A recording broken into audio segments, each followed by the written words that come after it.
Welcome to the Verdin Sports Show, where we bring you sports talk on the go. Today we got a special guest, our third time rolling around with our buddy Jack Bech. Going to cover a couple things: college football, his decisions, of course, what the offseason brings, and the national championship. How you doing, Jack? Man, I'm doing good. Thank you for having me on again. Of course, thanks for being on here. So to start things off, how's the offseason been for you? What are some things that you're planning on working on and adding to your game? Man, just like every year, 360 degrees, I'm trying to get faster, bigger, stronger, more mentally prepared, understand defenses better, understand all the little nuances of the game better. I'm really trying to get better, like I said, in the 360 degree. I'm trying to evolve in every way, shape, form possible. I'm really trying to become that player I really want to be on the field. So my dreams of making it to the next level can really become a reality. And what was this decision like to transfer from LSU? Kind of take me through the process, through the reasoning, and ultimately what helped you come to your decision. Yeah, I think it was like an accumulation of a couple different things. I think in order to be the person and the player I want to be, I think I have to make a change. I feel like whenever you make hard decisions like this, is the times you really grow and learn a lot about yourself. I feel like this was just one of those decisions I had to make in my life that isn't going to be easy, but I feel like it's going to be very fruitful for me, in the end. So, I um, agree. I agree.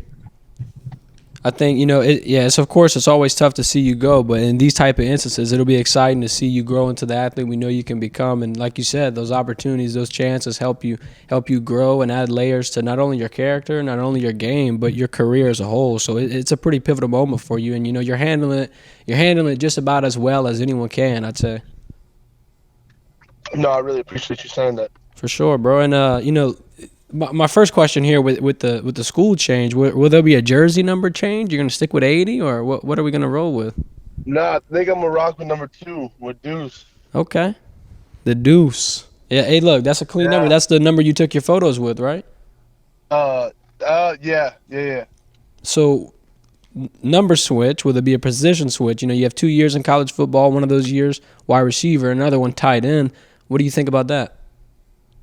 I guess the way I put it whenever I get this question asked is like, I never really, it's like my whole, like growing up, I played receiver, and then my freshman year, I guess you could say I played tight end, but I really played receiver. Just the way they got me on the field was listing me as a tight end, to give me different packages, get me mismatched with different people. But I mean, if you really go watch the film, you would think I played wide receiver, and if you didn't like know I was a tight end, then it would look like basically I was a receiver just playing the slot. Right, and especially if you had those years of development in high school, getting comfortable at St. Thomas More. Of course, those years. I mean, that's your fundamentals right there. That's what you want to get back to, that comfort. No, yeah, definitely. I'm super excited to, like we kind of said, just be able to put my talents on display again. Pour out my heart and my blood, sweat, and tears with this new program being TCU, and I couldn't be more excited about it. I'm super pumped up. I actually move out there next week, so like I said, I just couldn't be more excited about it. That's good. That's good. How's Z gonna like the move? You got any spots to go take him out already? You scoped out? Oh, of course, I got a big backyard for him There too. you go. But with this recruiting experience, what teams did you have to choose from, and was it overwhelming? How did you handle all? I'm sure your phone was just off the wall for several days. Yeah, so I mean, I didn't really post anything to social media, really until I committed. I kind of wanted everything to be, decision for me, not hearing any outside noises or anything like that. So I really stayed off social media. I really just tried to focus on myself in this decision. I didn't really want anything else influencing it. Um, and like a lot of these kids, like post offers to their Instagram or Twitter, which is like completely fine. I just like went about it because I just didn't like want a lot of people like texting me, hitting me up, like media outlets and things like that. Um, but nah, like I really heard from like every school, really from you know Georgia to all the teams in the SEC to obviously the Big Ten, Big 12 teams to like Southern and Southeastern and stuff like that. So um, I just couldn't be more happy in the position I'm in. The squad is obviously competing in the Natty this week, which I'm super pumped up about. I'm gonna go out there and watch them in LA, which is gonna be fun just to be able to see them play in person. Maybe see the coaches and stuff if they have any downtime. But no, I couldn't be more excited, like I said. And the fact that they're bringing you out to the national championship's huge. That's an experience in and of itself. I mean, I'm jealous that you're gonna be up close, man. I'd love to be there, but when you're looking at TCU on paper, the success they've had this year is tremendous. I mean, we saw them against Michigan. They played, I think, lights out a lot. They shocked a lot of people, and I think with that being said, was it more of a connection that the coaches had with you, Yeah, or was it the potential you saw in yourself growing, or both? yeah. And disclaimer too, I had to like get my own plane tickets and stuff out there. I'm just going out there, so they couldn't actually like fly me out there since I'm not actually a part of the program yet. So I kind of have to do all that on my own, which is fine. But I just wanted to throw that out there. Right. but but it was definitely with like the coaches. Like I felt something I haven't really felt whenever I got there. It was all about what they can do for me, and it's obviously for me it's what I can do for them to bring their program, to step forward to the next step. But like I really felt that genuineness and that they really wanted to help me and help me become the player and the person that they know and that I know I can be and that I can become. For sure, and that's the most important thing. We talk about players and recruiting all the time, but what I don't think that gets covered the most is the connection. That's the most important part. You want to make the athlete feel at home. You want to make them feel cared for. You want to fulfill those promises you give them throughout that entire experience. Those are pretty pivotal moments in the development of an athlete off the field, which is that's where the real battles fought. No, 100%. Um, you know, do you think the change from the SEC to the Big 12 will be noticeable? Everyone talks about the powerhouse of college football being the SEC, but the Big 12 is a pretty big conference in and of itself. But, can you imagine a change in competition, a change in speed? What do you think that transition will be like? I guess the answer is pretty simple. I guess we'll find out.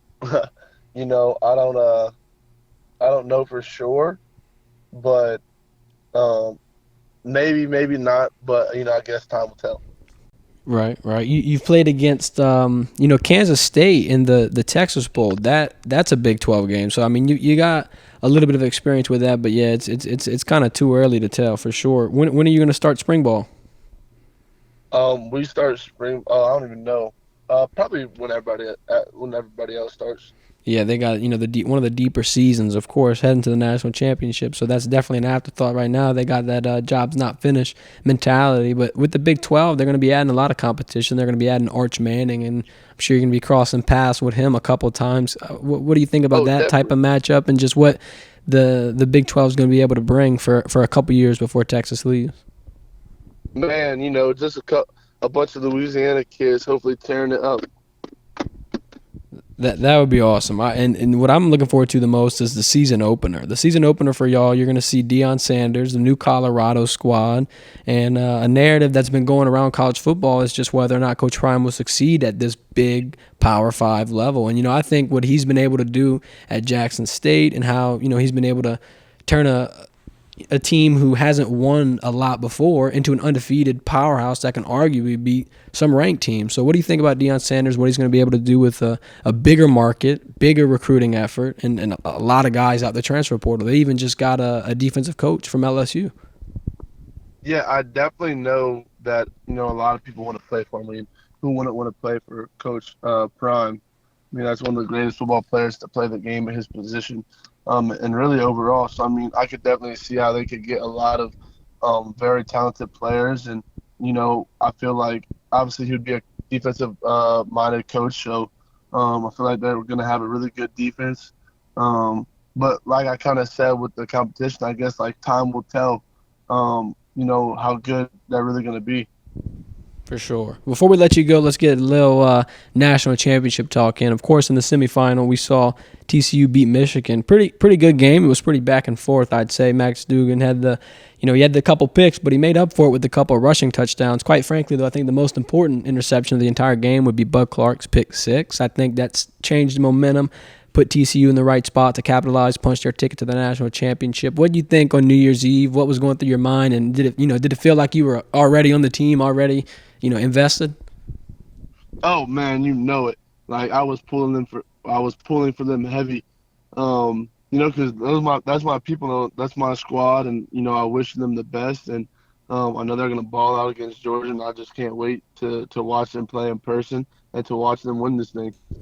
And Georgia's opening it up as 12-point favorites, but I think that just is going to be because of the run they've been on. You've seen Georgia up close. You've gotten experience with them, with their matchups. Of course, you had a whole week of film, maybe even 2 weeks of film against them. What do you see from Georgia that you think TCU will be able to answer and kind of shock the world once again on?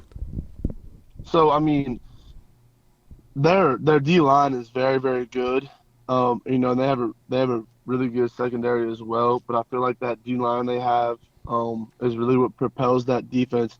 So I feel like if they can hold that D line and they can take their shots, that they'll be able to good. That they'll be good.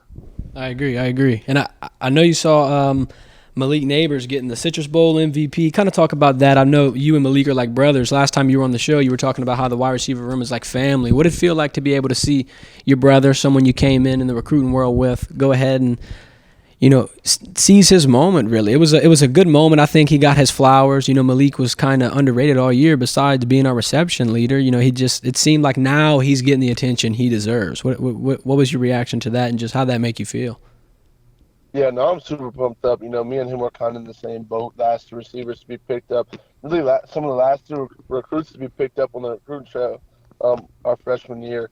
We've done a lot together. We came from a lot. We've grown a lot together. So like I said, like kind of starting from the bottom and building our way up, not having all that hype built around us and building it on our own. I couldn't be more proud of the league. Like you said, that's my brother. I'm always one call away from him, and he's always one call away from me. And I told him I can't wait to meet back up with him in the league one day, whether that be on the same team, playing against each other, whatever it may be. I know he's gonna do great. I know he's gonna keep balling. I know he's gonna keep propelling that team and pushing them forward.